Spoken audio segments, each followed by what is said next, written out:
Okey, so Assalamualaikum. So untuk kali ini kita nak belajar macam mana kita nak bina pangkalan data kita dengan menggunakan PHP MyAdmin. So ini adalah tutorial yang ringkas sahaja. So semua kod-kod SQL dah ada dalam modul. So ini just explanation macam mana kita nak gunakan kod-kod yang telah diberikan tersebut. Okey. So sebelum kita nak bina pangkalan data, kita mestilah melalui satu proses yang dipanggil sebagai mereka bentuk pangkalan data.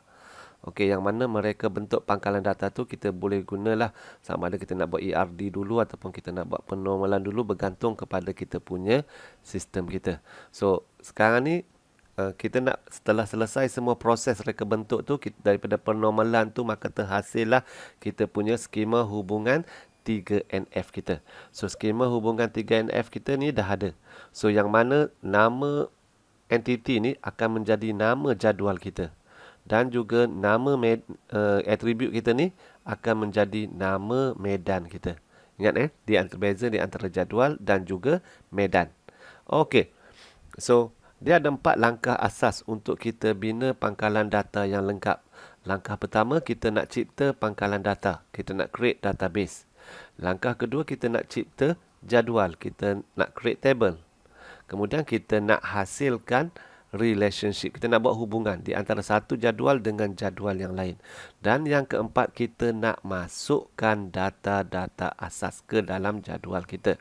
Okey, tujuan kita masukkan data asas ni adalah untuk membolehkan kita menguji interface kita nanti. Interface PHP sistem kita nanti tu, kita nak uji interface dia, kita perlukan data-data asas.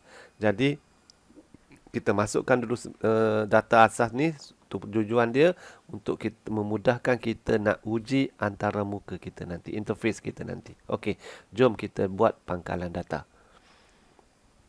Okey, first kali sebelum kita nak buat pangkalan data, apa yang kita kena buat adalah kita kena run dulu kita punya XAMPP. Okey, kita run XAMPP panel kita ni. Okey, kalau di komputer cikgu, okey, kita run XAMPP panel ni, kita buka XAMPP panel, dia akan keluar macam ni. Okey, so pastikan kamu punya directory XAMPP location installation directory ni betul. Okey, di lokasi yang betul. Okey, kemudian apa yang kita nak buat? Kita perlu start dua ini saja, Apache dan MySQL saja kita kena start. Okey, start Apache dan dia keluar port 80 dan start MySQL dia akan keluar port 3306. So ini maksudnya kita punya web server dah berfungsi dengan baik. So siapa yang belum buat yang ini lagi boleh tengok dalam video YouTube di channel cikgu macam mana kita nak install web server XAMPP. Okey, so dah selesai kita punya start dan ni kita nak bina pangkalan data. Macam mana kita nak buat? Buka web browser dan type localhost/php myadmin. So localhost/php myadmin. So tekan enter then dia akan buka kita punya PHP MyAdmin. Oleh kerana web server cikgu mempunyai PHP MyAdmin cikgu, user root cikgu ada password. So dia akan buka pada page ini dulu. Kalau komputer kamu tak ada password, dia akan terus buka kepada page di komputer kamu. So cikgu masukkan password komputer cikgu dulu. Root 123. Okey, so dia keluar macam ni. So ini adalah interface asas bagi PHP MyAdmin. So ini adalah interface asas dia. Okey. Yang mana yang di sebelah sini adalah nama-nama pangkalan data yang telah ada di komputer cikgu.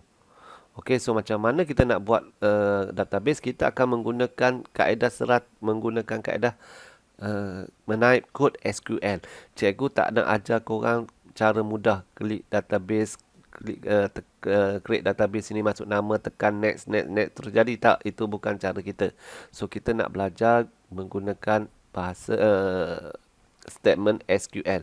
Macam mana arahan SQL ni boleh menghasilkan pangkalan data. Okey, sebab apa kita kena belajar SQL? Sebab soalan-soalan macam ni pernah ditanya di dalam SPM, ujian bertulis. Okey, so kita belajarlah menggunakan kod SQL. Okey, so step pertama tadi apa? Mencipta pangkalan data. So kita nak create database. So apa yang kita nak kena type dekat situ adalah kita type create database. So apa database kita? terpulang kepada kamu. So dalam modul cikgu bagi contoh kod untuk create database. Nama database cikgu adalah Cerita Merdeka. So itu adalah nama database cikgu. Kamu boleh gunakan apa-apa sahaja nama lain yang bersesuaian dengan kamu punya projek. As long as kamu orang kata apa, tidak melanggar syarat-syarat dalam mencipta nama bagi pangkalan data. Apa contoh syarat-syarat dia? Syarat yang pertama, kita tak boleh mulakan dengan huruf. Nama dia contohnya cikgu nak buat Cerita Merdeka. Okey. Merdeka. So kita tak boleh gunakan dengan huruf macam ni. 2 Cerita Merdeka. Mulakan dengan nombor. So kalau gunakan dengan nombor, dia akan keluarkan error. Okey, so mesti mulakan dengan huruf. Okey, itu yang pertama. Yang kedua, dia tidak boleh ada jarak di antara satu dengan yang lain. Okey, dia tak boleh ada jarak. Kalau kita nak jarakkan dia, kita letakkan simbol underscore. Okey, kemudian yang seterusnya, dia tidak boleh ada simbol-simbol lain. Okey, so kalau ada simbol lain selain daripada underscore pun, dia tetap akan paparkan error, syntax error. Okey, so sekarang ni kita nak buat create database ikut dalam modul create database Cerita Merdeka. So kamu boleh gunakan apa-apa nama lain lah, bergantung kepada kamu punya projek kamu. Okey, lepas buat tu kita tekan go. So selepas tekan go, dia akan keluar dekat sini kita punya nama pangkalan data yang dah kita cipta tadi tu. So maksudnya selesai step pertama mencipta pangkalan data. Okey, untuk buat yang lain-lainnya ni, untuk kita create table, create yang lain-lain ni, okey, kita kena buat apa? Kita kena type satu demi satu. Hakim, sekolah, peserta, dan kita kena buat relationship. Kita kena buat relationship untuk peserta, dan start kita masukkan data asas. Okey. So kita buat satu demi satu. So selepas kita dah create database kita klik pada database kita. Kita aktifkan dulu database kita. Pastikan sebelum kita create table, nama database kita dipaparkan di sini. Okey, jangan kita nak create dalam Cerita Merdeka, tapi yang keluar kat situ database buku teks. Bermaksud jadual yang kita nak create nanti akan masuk ke dalam jadual buku teks. So pastikan ada di dalam pastikan kita dah aktifkan database Cerita Merdeka. Selepas itu kita nak buat apa? Kita klik pada tab SQL sama macam tadi. Klik pada tab SQL dan kita pun startlah create kita punya jadual. Step kedua, create jadual. So kita create table hakim. Okey, create table hakim. Kemudian kita nak buat nombor KP hakim.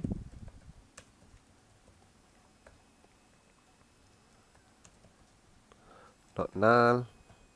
Kemudian kita nak create nama hakim. Baca nama hakim kita letaklah 60 size data dia. Kemudian kata laluan hakim kita letak dekat situ 13.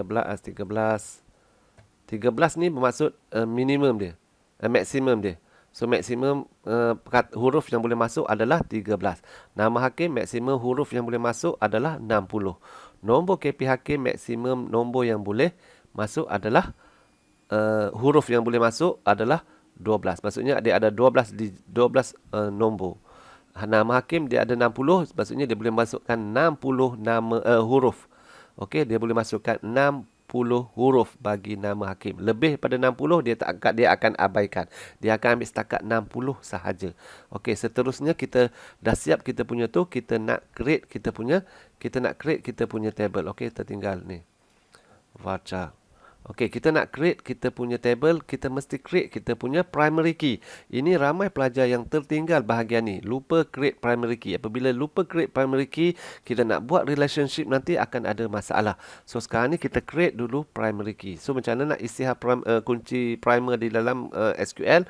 Type saja primary key.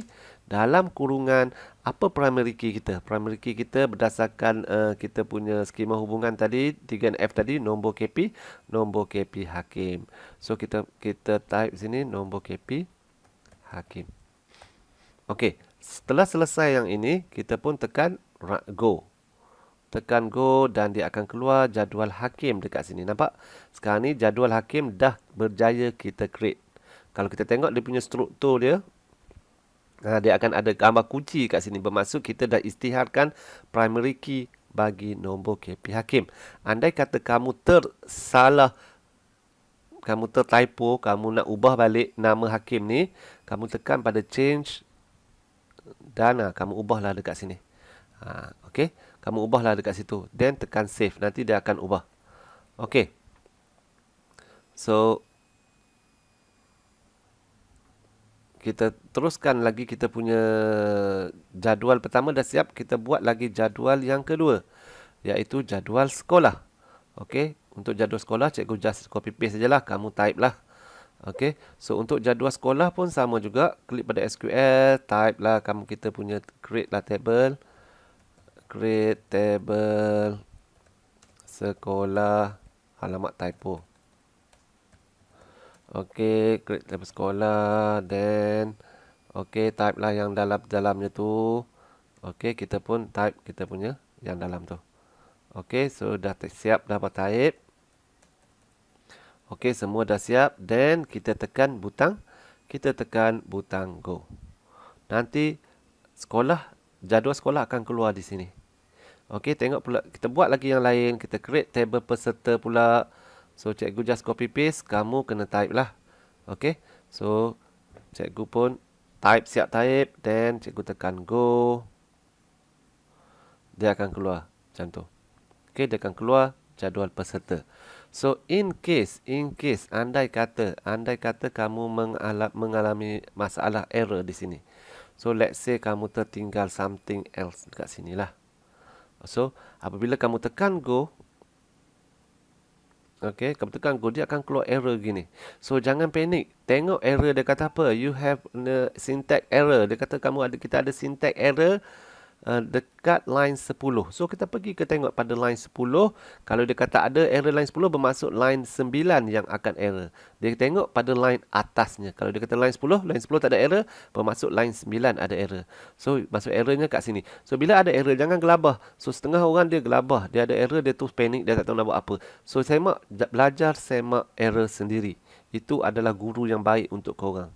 Kalau korang ada error, korang tanya ke orang lain, itu kamu tanpa usaha sendiri dulu, itu maksudnya kamu tak belajar sesuatu. Okey, so kalau dia kata error line 10, so tengok pada line 10 ni, kalau tak ada error, bermaksud error tu berada pada line 9. So bagi error tu dulu, then baru tekan go sekali lagi. Okey, selesai step kedua. Cikgu dah buat jadual hakim, cikgu dah buat jadual peserta, dan cikgu dah buat jadual sekolah. So semua dah ada dengan baik. Okey, so untuk seterusnya cikgu nak buat relationship. Step ketiga, kita nak hasilkan relationship. Okey, so macam mana nak relationship? Kita akan buat mengikut step yang kelima ni, alter table. So kita akan buat alter table ni, kod untuk alter table dan juga alter peserta ni. Sebenarnya kita nak create relationship di antara peserta dan juga di antara jadual-jadual tersebut. Okey. Jadi apa tujuan relationship ni? Tujuan relationship ni seperti mana kita belajar di dalam bab 2, kita nak pastikan data yang masuk ke dalam jadual kita adalah data yang berintegriti, data yang tepat.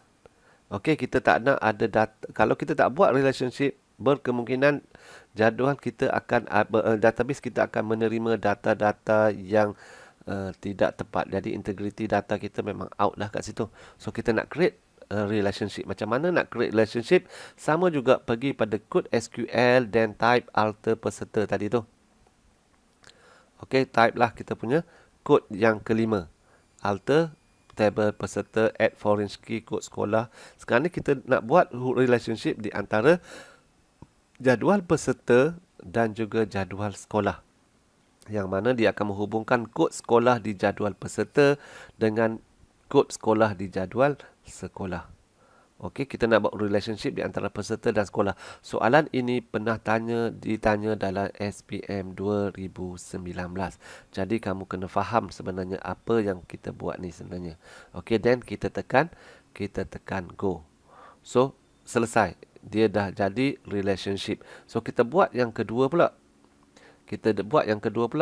untuk tabel peserta di antara kita buat relationship yang kedua di antara tabel peserta dengan tabel hakim yang mana menghubungkan jadual hakim medan hakim di dalam jadual peserta dihubungkan dengan medan hakim di dalam jadual hakim.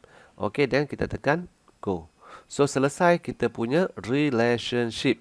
Relationship kita dah selesai dan kita buka kita punya designer.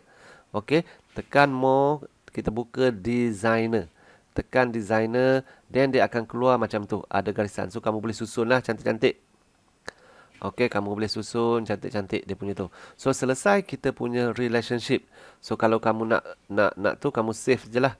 Save ini sebagai nama kamu Cerita Merdeka. Okey, cikgu save cikgu punya relationship. So setiap kali cikgu buka dia akan keluar benda ni. Okey, maksudnya dia keluar dalam keadaan yang dah tersusun macam ni. Kalau tidak, kamu setiap kali kamu buka, kamu kena susun dia punya drag dia punya ni. Okey, so selesai kita punya create relationship. Kita nak isiakan kunci asing di antara jadual peserta dengan jadual hakim dan juga jadual peserta dengan jadual sekolah. Okey, so dia dah berhubungkan dengan yang betul. Kamu nampak ni, kod sekolah dihubungkan dengan kod sekolah. Nombor KP hakim dihubungkan dengan nombor KP hakim. Kalau kamu tengok dia ada bonjol besar di sini, bermaksud ini one, ini many. Hubungan di antara sekolah dengan peserta, satu sekolah boleh ada banyak peserta. Sama juga nombor KP hakim, dia ada bonjol di sini bermaksud satu nombor KP hakim, satu hakim boleh menilai banyak peserta. So dia akan jadi one to many di sini dan di sini juga one to many. Okey, selesai step ketiga kita, menghasilkan hubungan ataupun relationship ataupun arti kata lain kita nak isytiharkan kunci asing. Okey, kita nak buat step yang seterusnya, step ke-7, iaitu kita nak masukkan data asas sekolah. Okey, kita nak masukkan data asas sekolah. So kita type data asas sekolah. Okey, kita type. So dekat sini apa yang cikgu nak tekankan, kamu boleh ubah nama-nama ni. Okey, kalau keluar yang ini biasalah, ini antivirus punya hal. Kita boleh pangkahlah. Okey, tak nak pangkah pun biarlah dia. Okey, kita boleh ubah nama sekolah dan juga kod sekolah ni. Kita boleh ubah mengikut kita punya cita rasa. Kalau kamu buat rumah sukan, ubahlah nama rumah sukan kat sini. Kalau kamu buat kelas, ubahlah kelas kat sini. Okey, so boleh ubah dekat sini. Jangan gunakan yang cikgu bagi. So memang teruklah kalau kamu gunakan apa contoh yang cikgu bagi. Gunakan nama sekolah kamu sendiri. Letaklah nama apa-apa sekolah, banyak sekolah kat dunia ni. Okey, then tekan go. Okey. Setelah selesai tekan go, kita tengok, kita klik pada nama sekolah. Sebab kita masuk insert into sekolah, maksudnya kita masukkan data ke dalam jadual sekolah. So klik jadual sekolah ni, dah jadi slow dah laptop cikgu. Okey, dan dia akan keluar data-data tadi ni. Data-data tadi ni dia akan keluar. So maksudnya kalau kamu nak buang, kamu just tekan delete. Kalau kamu nak ubah sesuai, kamu just tekan edit. Okey, nanti kamu boleh ubah sesuai. Okey, so selesai yang di sini. Selesai untuk masuk data peserta, data sekolah. So sekarang ni kita nak masukkan pula data yang lain pula. Kita nak masukkan data bagi